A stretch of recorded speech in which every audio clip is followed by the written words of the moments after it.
On the 19th of September 2022, Westminster Abbey filled with 2,000 mourners for the funeral of Queen Elizabeth II. A fair slice of the planet watched the broadcast live. Near the front of the congregation sat a woman in black whom most viewers could not have named to save their lives. The television commentators paid specifically to identify every face on screen, hesitated when the camera found her. The lens drifted past her, which suited her perfectly. Her name is Lady Sarah Chatto. She entered the world seventh in line to the British throne, the only daughter of Princess Margaret, niece of a reigning queen.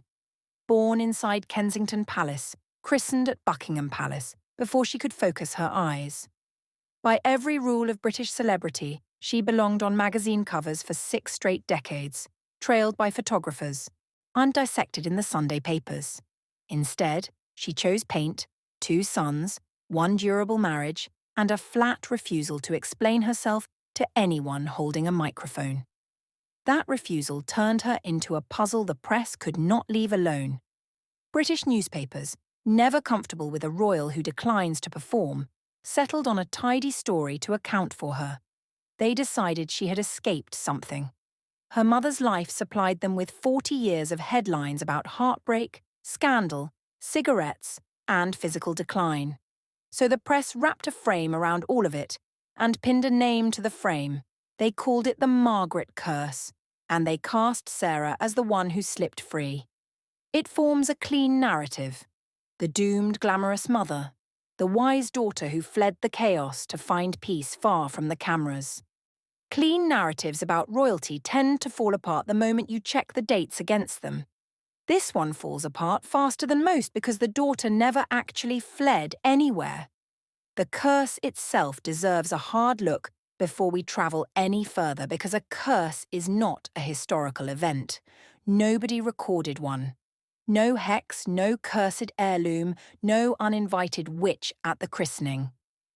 The Margaret curse exists entirely as a phrase commentators repeat, a convenient way to bundle one real woman's misfortunes into something resembling fate handing down a sentence. Margaret collected real misfortunes on her own, no supernatural packaging required. Her first love, Group Captain Peter Townsend, a divorced equerry 16 years her senior, collided head-on with the combined machinery of church and state. In October 1955, she surrendered him under pressure that would have flattened almost anyone alive. 2 decades later, her marriage to a fashionable photographer rotted in full view of the tabloids. Paparazzi caught her on the island of Mustique in 1976 beside Roddy Llewellyn, a man 17 years her junior, and the photographs circled the globe inside a week. Heavy smoking wrecked her lungs. Lung surgery followed in 1985, and a run of strokes from 1998 onward drained her until her death on February 9, 2002. String those events together in a row and you produce something resembling a curse, provided you squint and badly want it. Pull them apart, and you find a specific woman making specific choices inside a family that punished her for most of them. The curse framing performs a sneaky trick with that raw material. It converts Margaret into a cautionary tale and her daughter into the moral of the story. Along the way, it quietly invents a distance between mother and daughter that the actual evidence rejects outright. The curse tellers skip a detail that wrecks their whole structure. Royal biographers who track the relationship up close, Christopher Warwick among them, describe a mother and daughter who stayed unusually close to the very end. Sarah did not flee Margaret. Through the worst of Margaret's physical collapse, the daughter functioned as a devoted caretaker, steady and present, while her mother's body gave way beneath her across those final years. Whatever Sarah escaped over the course of her life, her mother never belonged on the list. Rewind to the beginning, which landed on May 1st, 1964, inside Kensington Palace. Lady Sarah Frances Elizabeth Armstrong-Jones entered the world as the second child and only daughter of Princess Margaret and Anthony Armstrong-Jones, by then ennobled as the Earl of Snowdon. 7th in line to the throne at birth, she occupied a spot close enough to count and far enough to breathe.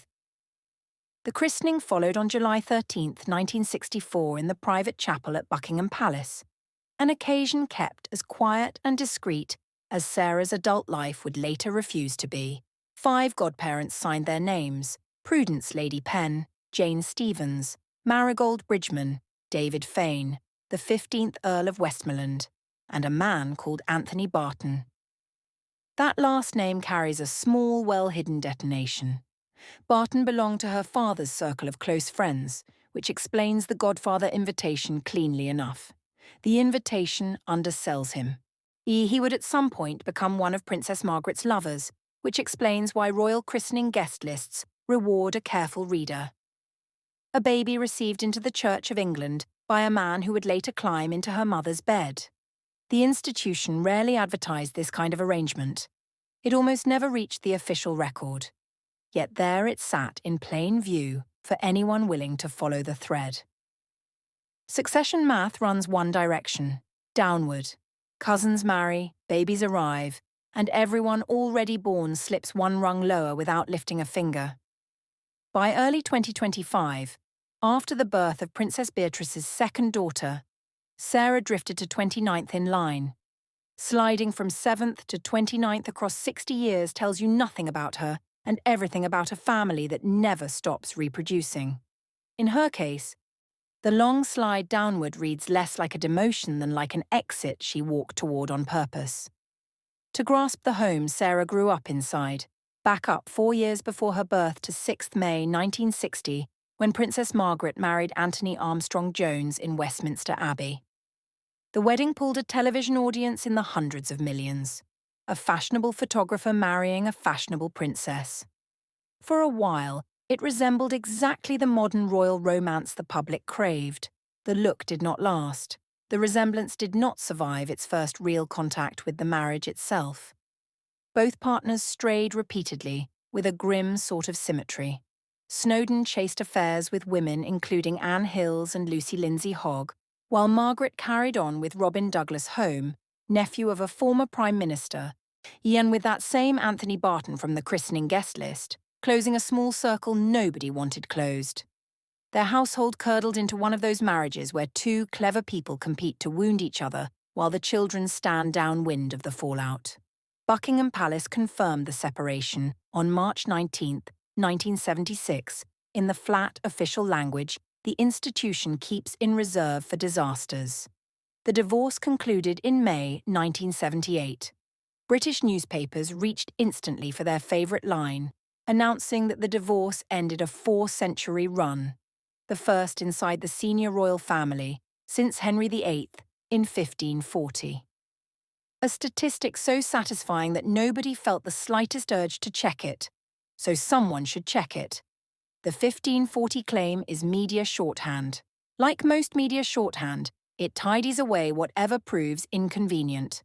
Or Queen Victoria's granddaughter, Princess Victoria Melita, divorced in 1901, comfortably inside the span the tabloids painted as spotless for over 4 centuries.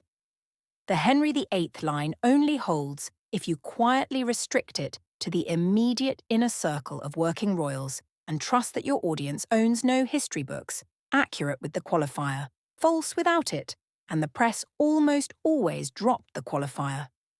What the divorce did to a 12-year-old daughter resists quotation because Sarah has never told us. During the loudest phase of the collapse, across the mid to late 1970s, she lived away at Bedales boarding school, a circumstance that spared her some of the daily spectacle and none of the knowledge that her parents now headlined the country's entertainment. The biographers reach a shared verdict that the stretch drove her toward a lifelong appetite for privacy. The verdict reads as plausible. It also remains, strictly speaking, a theory, because the one person able to confirm it has spent her entire adult life declining the chance.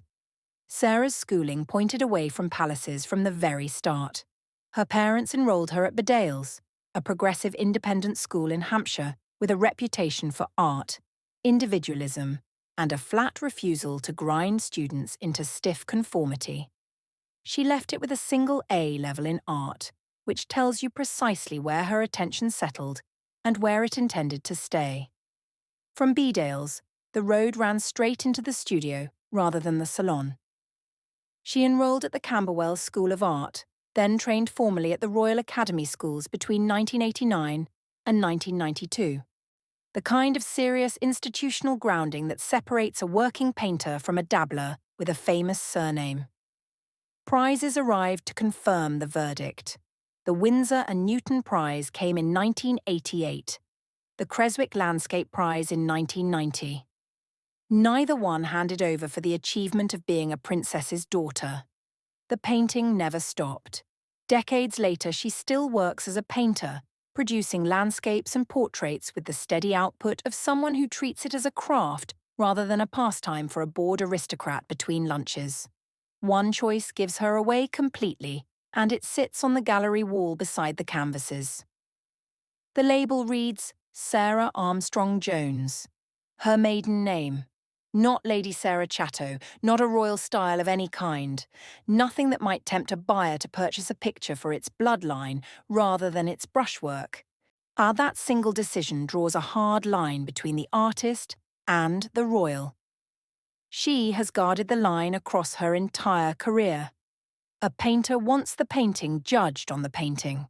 A princess's daughter understands exactly how a title bends a judgment before the viewer even reaches the frame. Strip the title off, and the canvas carries a blunt instruction to anyone standing in front of it. Weigh it fairly for whatever it is, or walk away. Reach the verdict without a royal name doing the deciding for you. The man Sarah married came attached to his own story, which the tabloids mangled. Newspapers loved to claim that Lady Sarah and Daniel Chatto met on the set of Heat and Dust, the 1983 film. A tidy origin, placing the two of them side by side beneath the same studio lights. The tidy version happens to be wrong, and the messier version threads through two different productions shooting at the same time. Daniel Chatto did act in Heat and Dust. Sarah, by contrast, worked as an uncredited wardrobe intern on David Lean's A Passage to India, filmed across 1983 and 1984 with her own father working as the official stills photographer on the picture. Two overlapping British productions filming in India during the same window. A shared world of crew and cast and mutual acquaintances. Somewhere inside that overlap, the two of them found each other. Not a single cinematic set with a Hollywood-perfect meet cute, but a tangle of productions and introductions the tabloids ironed flat because flat sells faster than tangled. Daniel himself descended from theatrical stock rather than aristocracy. A former actor who turned toward art, he grew up the son of the theatrical agent Ross Chatto and the actor Tom Chatto, a childhood of stages and green rooms instead of estates and ancestral titles. He suited her. A claim the following 30 years would prove without one scandal interrupting the proof. They married on July 14, 1994. The wedding announced its values through every single thing it pointedly refused to do. No red carpet, no carriage procession down the Mall, no vast cathedral built for spectacle and crowd control. The ceremony unfolded at St. Stephen Walbrook, a Christopher Wren church tucked into the City of London, modest by royal measure, and chosen precisely for that modesty. Place it beside the operatic 1981 wedding of Charles and Diana, or beside her own mother's enormous 1960 Abbey production, and the contrast writes its own caption. Across the marriage's next 3 decades, journalists found nothing to print and historians found plenty to notice. Nothing broke. No separation. No affair. No anonymous source peddling a story to a Sunday paper. No crisis. Manufactured or genuine.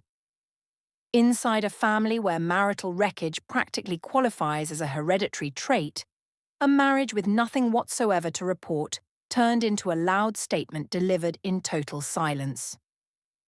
The Chattos raised 2 sons, both kept as clear of the spotlight as a royal-adjacent childhood permits. Samuel Chatto arrived on 28 July, 1996. He read art history at the University of Edinburgh and built a working life as a sculptor and potter down in West Sussex, which means both of Sarah's children leaned toward the studio far more than the palace.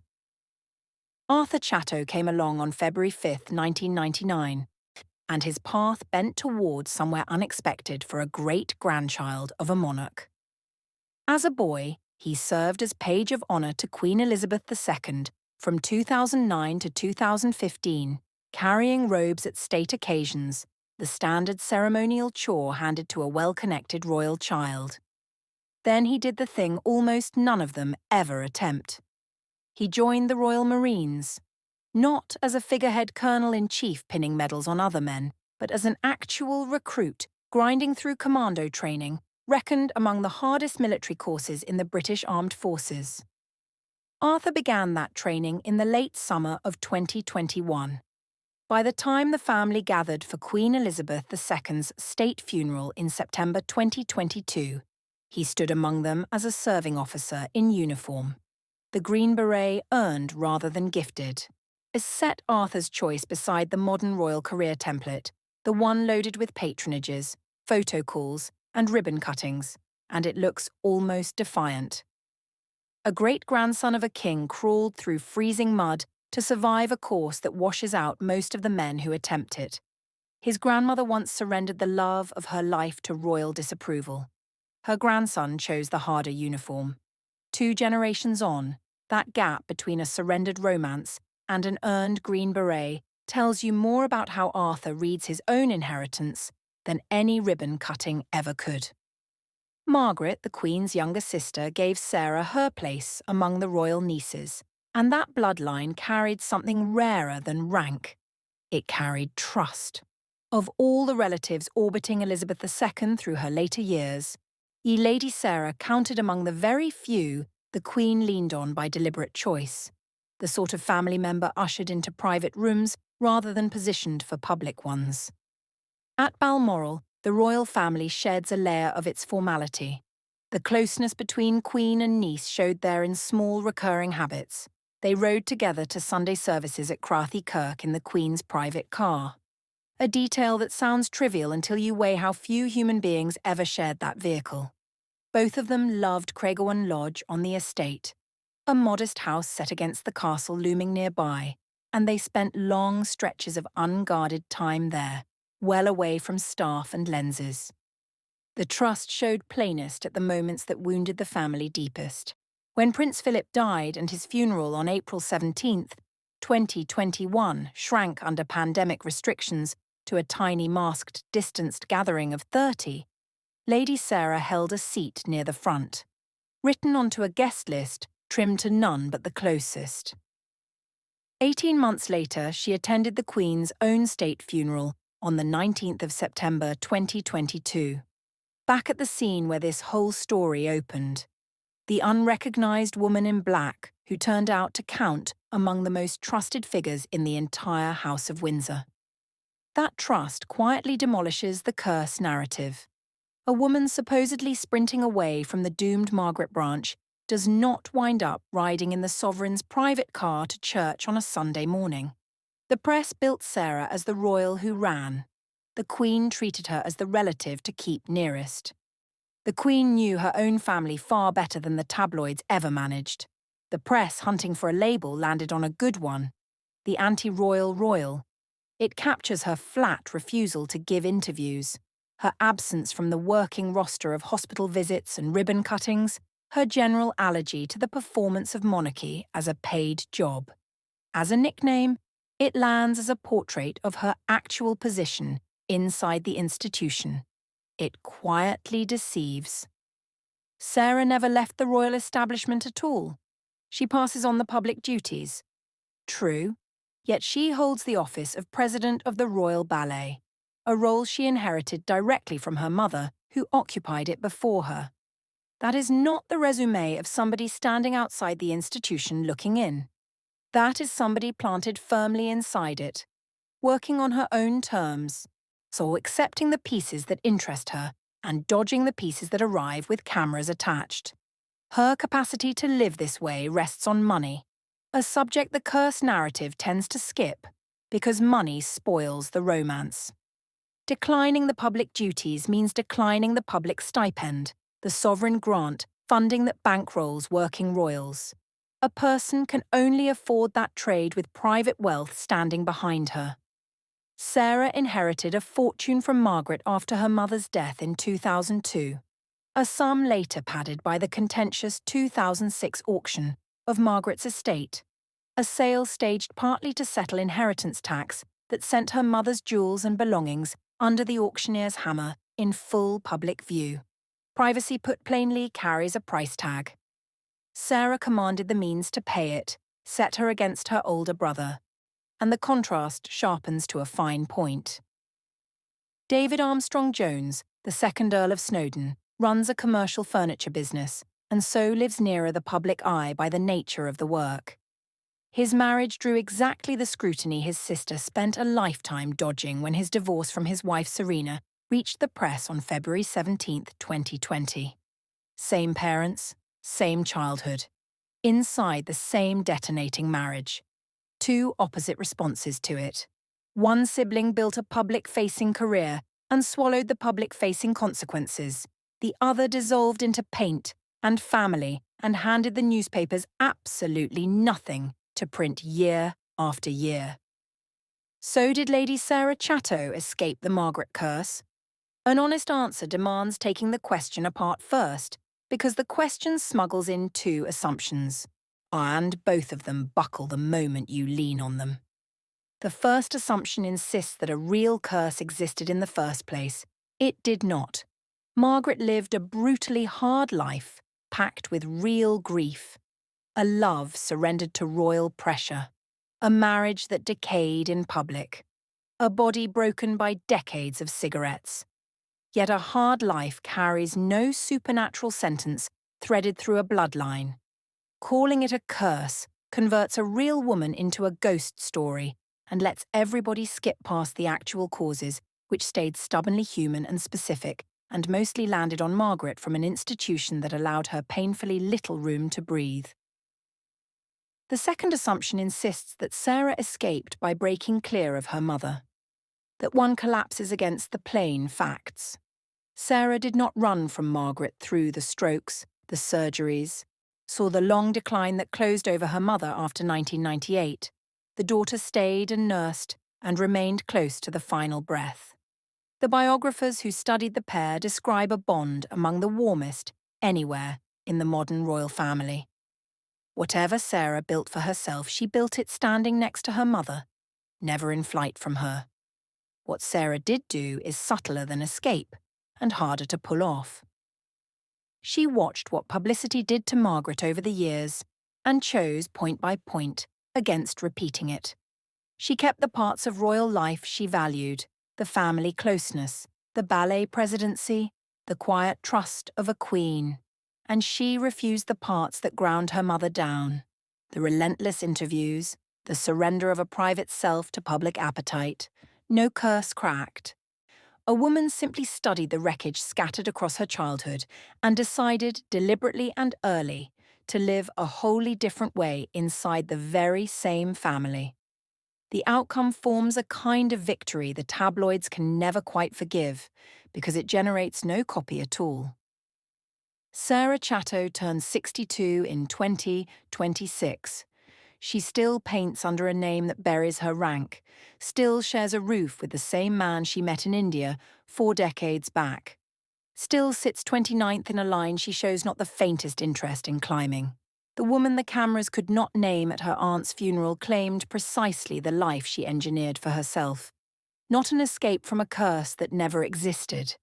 A quiet refusal sustained across 60 years to ever hand the press the tragedy they kept waiting to print. Tell me in the comments which detail changed the way you see this story. I read every single comment. Subscribe to Palace Whispers. Every story is connected, and the next thread is already being pulled.